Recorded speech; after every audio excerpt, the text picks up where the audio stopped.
Basically, it burns when water is in touch with it at temperatures over about 2,000 degrees, 1,800, 2,000 degrees. Well, what my friend and I did with a blowtorch was simulate what happens to zircaloy when it gets to that temperature. Now, this is one fuel element, and there were thousands of those fuel elements at that kind of a condition inside units 1, 2, and 3 when the cooling stopped. What happens then is the zircaloy gets really brittle, and it's being heated from the inside. The pellets that Dave was talking about are inside that piece of metal there. So the metal gets brittle, and these pellets then break and fall out. And as Dave said, the centerline temperature of those pellets is easily over 3,000 degrees. The pellets then fell to the bottom of all the reactors, whether or not it was unit 1 or 2 or unit 3.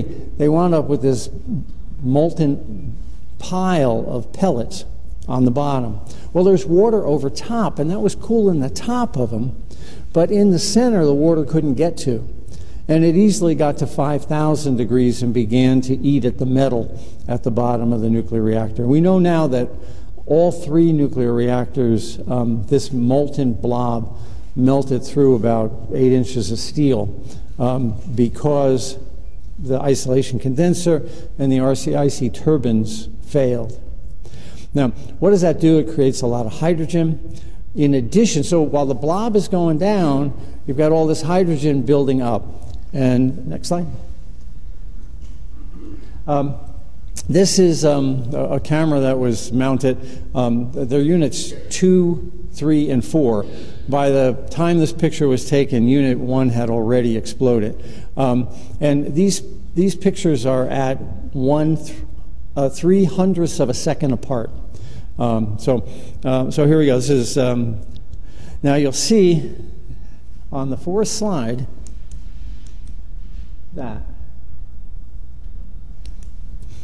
that's a flame front. And I calculated that the speed at which it grew, I could scale it off the building. I knew the size of the building, and I knew the duration of the single flame, that flame front was moving at around 1,000 miles an hour. And what that means, that's called a detonation. When something travels faster than the speed of sound, that's called a detonation. When it travels less than the speed of sound, it's a deflagration. Either one of them are going to hurt you, there's no doubt. The Challenger explosion technically was a deflagration, and we all know that was catastrophic. But this is worse because the wave front, just basically the pressure of the wave and the speed of the wave can do enormous damage. This is a problem on all reactors because no one knows why this happened. Hydrogen and oxygen at room pressures shouldn't detonate. I talked to a bunch of chemists, and we can't figure out how hydrogen and oxygen could detonate. It can deflagrate, like the Hindenburg, but it shouldn't be able to detonate. And that has major ramifications on containment design. Containments are not designed to take a detonation wave, and it can crack it. And I hope the NRC pays attention to that. Okay, two other things here. This side of the wave is straight, and the direction is out and to the south, to my right. I believe that happened because the detonation began in the spent fuel pool, which is on that side of the building. That would provide a wall which it would move straight up against, but the other wall was weak and it would move out. I think that's evidence of the fact that the detonation occurred in the spent fuel pool. Okay, next slide. So now the gases and the cloud of dust and the smoke from the explosion begins to dominate, and the actual flame front begins to be obscured. It's actually there for quite a few frames, but at this point, this thing's on its way. Okay, next slide. Now there are those who say that the perfect sphere might mean something. I'm not sure that an explosion like that would not. Why wouldn't it form a perfect sphere? But anyway, it's going up as a sphere. This is not a nuclear bomb. This is a chemical reaction, but clearly the amount of energy in it's pretty enormous. Okay. Next slide. Next slide. Next slide. Next slide. Next slide. Next slide. Next slide. Next slide. Next slide. Next slide. Next slide. This is over 2 seconds. This happened over 2 seconds. Next slide. Looks like a little face up there. Next slide. Now, to give you an idea, this is 50 meters. This is 150 feet, the top of the building. So we're talking something that's up at 3,000 or 4,000 feet in just a couple seconds. And I think the last slide. Now, the rubble is pieces of the roof, but it's also nuclear fuel. And that's what's really frightening about this. They were able to find pieces of nuclear fuel about the size of my pinky. Almost nuked myself in the eye there. About the size of my pinky, over a mile away, between a mile and 2 miles away.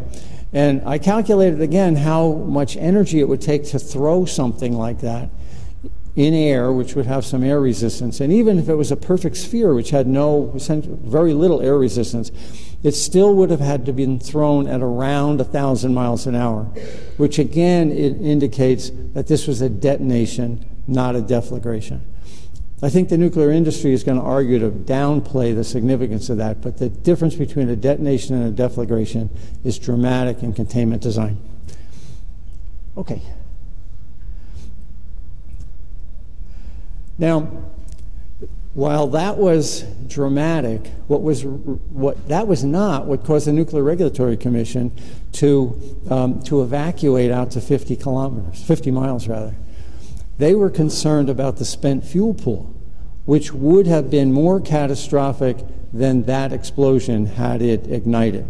The spent fuel pool in Unit 4 had the entire guts of the nuclear reactor plus 5, 6, or 7 years worth of nuclear fuel in it. Brookhaven's done a study where if one of the nuclear fuel pools catches fire, it will kill about 180,000 people from the cancers of the airborne plutonium. So it was not that dramatic explosion that convinced Chairman Yasko to evacuate the Americans. It was fear of what was really the worst case that hasn't happened yet, and that's the Unit 4 fuel pool igniting. And it's important to note now that Fukushima had dry cask storage, and the dry cask wrote it out just fine. So one message for, these are typical dry casks, there's different designs, but these are dry casks. They were hit by the tsunami, they got wet, they got muddy, but they didn't melt and they didn't explode, and they're still there today, essentially intact. The lesson here for both C-10 and Pilgrim Watch is to get as much of the nuclear fuel out of the fuel pools and into dry cask storage where they're much safer. Okay, Dave, I think you're up. I want to talk a little bit about the primary cause of the disaster at Fukushima. This illustration shows a pressurized water reactor like Seabrook. That was intentional because really, no matter what U.S. reactor was faced with the primary cause of the disaster, the outcome would basically be the same. The timeline might be different, the pathway might be different, but the destination would have been the same. The primary cause was an extended loss of power at a power plant, as ironic as that might be. When the earthquake occurred, the normal grid was lost, and the plant's own in-plant power from the generator was also lost as a result of the earthquake.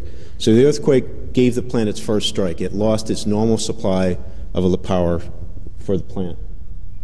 There are backups to that. Each reactor had 2 emergency diesel generators at the site, installed there for the primary purpose, or the sole purpose, not prime, of providing electricity to important plant equipment if the normal source of power was lost. Within 6 seconds or so, 6 to 10 seconds, The emergency diesel generators started and were providing that job of providing electricity to important plant equipment. Not everything, but enough to cool the reactor core and maintain the containment integrity. Then the tsunami arrived. In Japan, they put the emergency diesel generators in the basement of the turbine building. That provided maximum protection against earthquake, because if you put something heavy up on stilts and then shake it, it falls. But if you put it down low and shake it, it stays there. So it was maximum protection against the earthquake. They survived the earthquake, but it's not real good protection against floods. And none of them, well, one of them survived. One of the 12 survived the tsunami waves. So the tsunami came in and wiped out the emergency diesel generators to give the plant its second strike. There's a backup to the backup.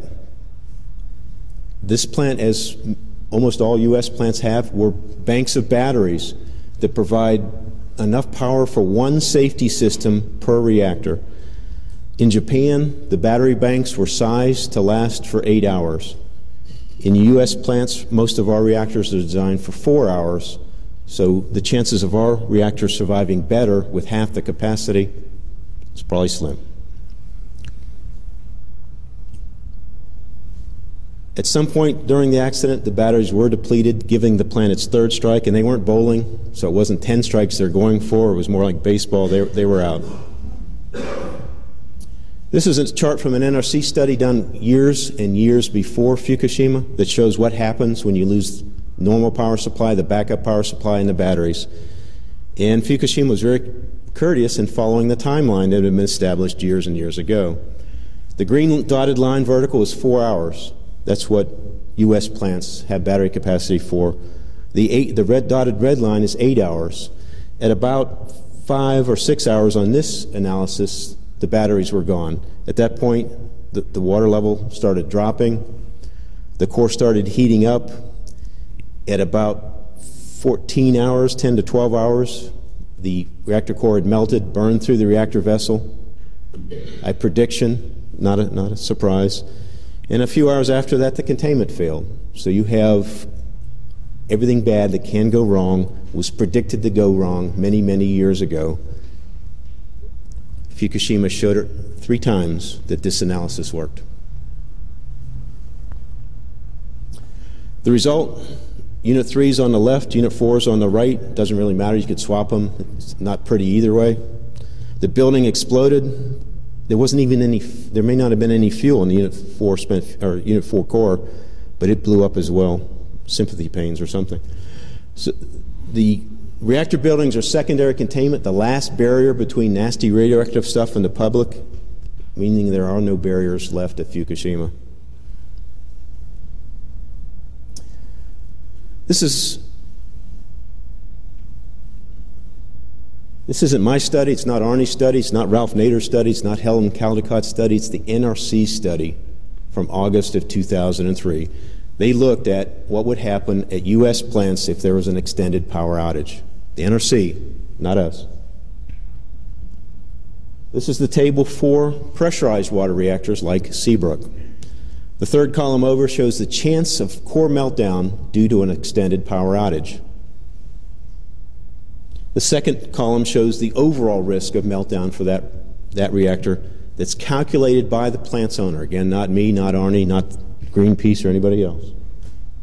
And the fourth column is simply the fraction. What percentage of the overall chance of meltdown does station blackout represent?